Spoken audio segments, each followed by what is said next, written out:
अस्सलाम वालेकुम दोस्तों, मैं डॉक्टर मुमताज़ अता एक बार फिर अपने यूट्यूब चैनल डॉक्टर मुमताज़ अता होमियो ब्लॉग्स में आप सबको वेलकम करती हूँ।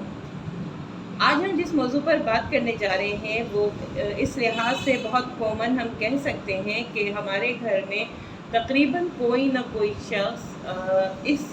मर्ज़ में मुब्तला है। आज हम बात करेंगे या आज हम डिस्कस करेंगे लो ब्लड प्रेशर को। लेकिन इससे पहले मैं ज़रूर चाहूँगी कि आप अगर मेरे चैनल पर नए हैं तो काइंडली मेरे चैनल को सब्सक्राइब कर लीजिए, ब्लॉग्स को लाइक कीजिएगा और अपने फैमिली एंड फ्रेंड सर्किल में ज़रूर शेयर कर दिया करें ताकि मेरे जो ब्लॉग्स में बताई जाने वाली कोई भी ऐसी मालूमात जो कि आप सब के काम आ सकती हैं, आपके तवज्जुह से किसी और तक पहुँचे तो मैं बहुत शुक्रगुज़ार होंगी। तो हम डिस्कस कर रहे थे लो ब्लड प्रेशर को, जिसको मेडिकल टर्मिनोलॉजी में हाइपोटेंशन भी कहा जाता है।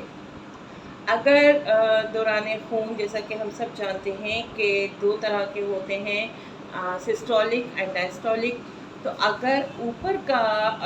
दौरान खून या दौरान खून का प्रेशर या सिस्टोलिक जो प्रेशर है वो 110 से कम हो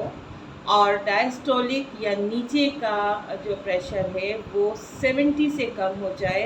तो इस कंडीशन को हम हाइपोटेंशन या लो ब्लड प्रेशर कहेंगे। ये बज़ाते खुद कोई बीमारी नहीं है, लेकिन ये कंडीशन है जो कि मुख्तलिफ बीमारियों को ज़ाहिर कर सकती है। अब अगर हम बात करें कि वो कौन सी रीज़न होती हैं या वो कौन सी वजूहात हैं जिनकी वजह से कोई भी शख्स लो ब्लड प्रेशर में मुब्तला हो सकता है, तो इस ज़िम्मे सबसे जो पहली वजह हमें नज़र आती है वो है कोई भी गम, फ़िक्र या टेंशन का होना।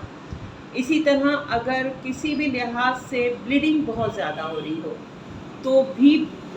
जो प्रेशर है ब्लड का वो एकदम से डाउन होता है और मरीज़ लो ब्लड प्रेशर में मुब्तला हो सकता है। इसी तरह अगर गर्मी से या किसी और वजह से जिस्मानी रतूबतें कम होना शुरू हो जाएं तो भी लो ब्लड प्रेशर का इम्कान बहुत ज़्यादा होता है।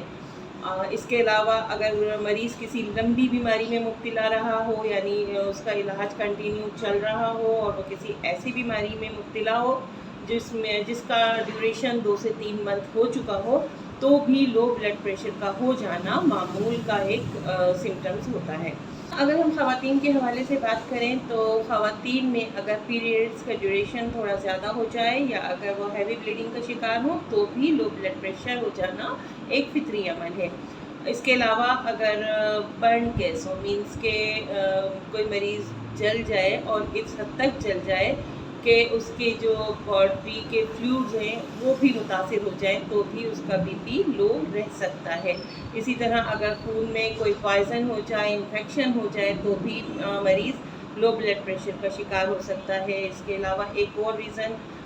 अगर किडनीज़ काम करना बंद कर दें तो भी ब्लड प्रेशर लो शो होता है। इसी तरह से खून की वो जो नालियाँ होती हैं बारीक बारीक सी, जिन्हें हम कैपिलरीज कहते हैं, अगर उनका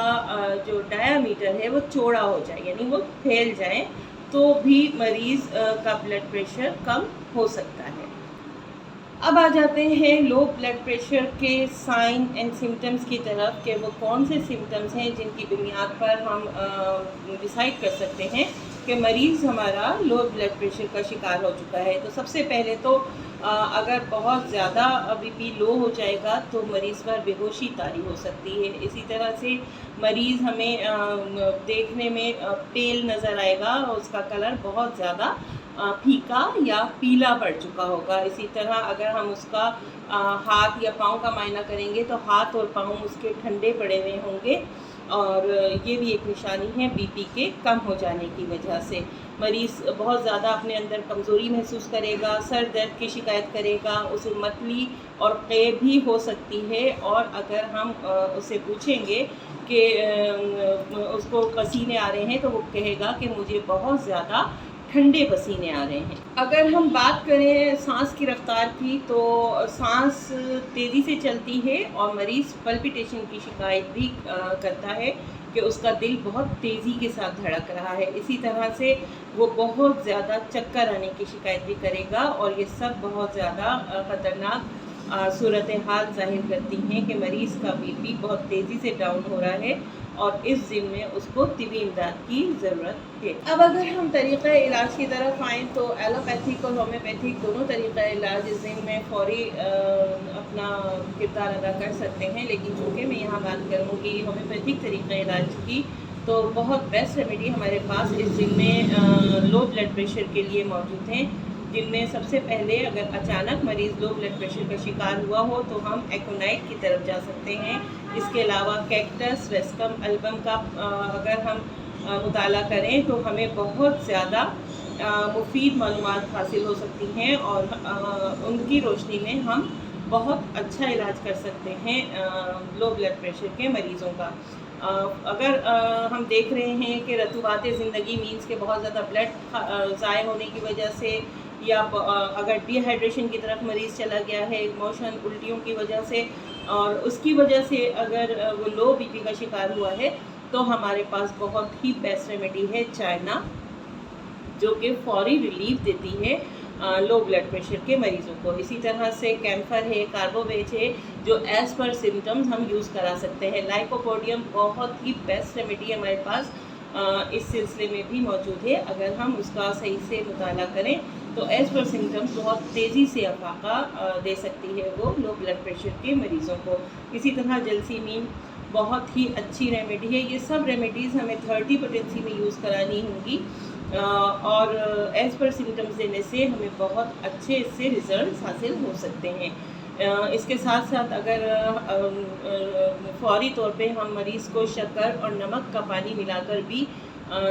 دیں تو وہ ایک دم سے بہتر فیل کرے گا، لیکن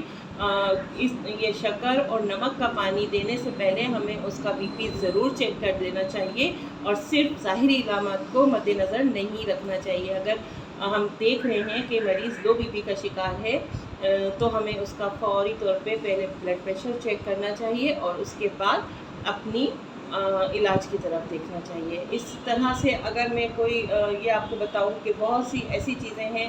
جن پہ عمل کر کے، بہت سی ایسی ہدایتیں ہیں جن پہ عمل کر کے مریض اپنے بلڈ پریشر کو نارمل کر سکتا ہے، تو سب سے بیسٹ جو ہے جن لوگوں کا بلڈ پریشر لو رہتا ہے، اگر وہ صبح سویرے چہل قدمی کو اپنا روٹین بنا لے،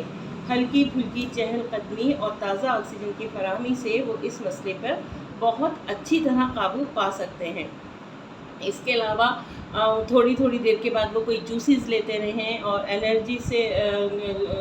انرجی کو بحال کرنے کے لیے فوڈ لیتے رہیں، اور تھوڑا تھوڑا ہر تھوڑی دیر کے بعد کھاتے رہیں گے تو بھی یہ مسئلہ بآسانی حل ہو سکتا ہے۔ لیکن اس دن میں ضرور یہ دھیان رکھیے گا اتنی اوور ایٹنگ نہ کر لیجیے کہ پھر بعد میں آپ معدے کے پرابلم کا شکار ہو جائیں، لہٰذا تھوڑی سی بھوک رکھ کے کھائیے، مگر تھوڑی تھوڑی دیر بعد کچھ نہ کچھ کھاتے رہیں، اور انرجی جس میں آپ کی بوسٹ ہو ایسی غذا کی طرف آپ ضرور جائیں۔ یہ تھی میری آج کی ولاگ، امید ہے آپ لوگوں کو پسند آئی ہوگی۔ اگر کوئی بھی آپ کے فیڈ بیک ہوں مجھے ضرور دیجیے گا، تاکہ میں آپ کے فیڈ بیک کی روشنی میں اپنی ولاگس کو مزید بہتر کر سکوں۔ دعاؤں میں یاد رکھیے گا، ملتے ہیں نیکسٹ ولاگ تک، جب تک کے لیے اجازت دیجیے، اللہ حافظ۔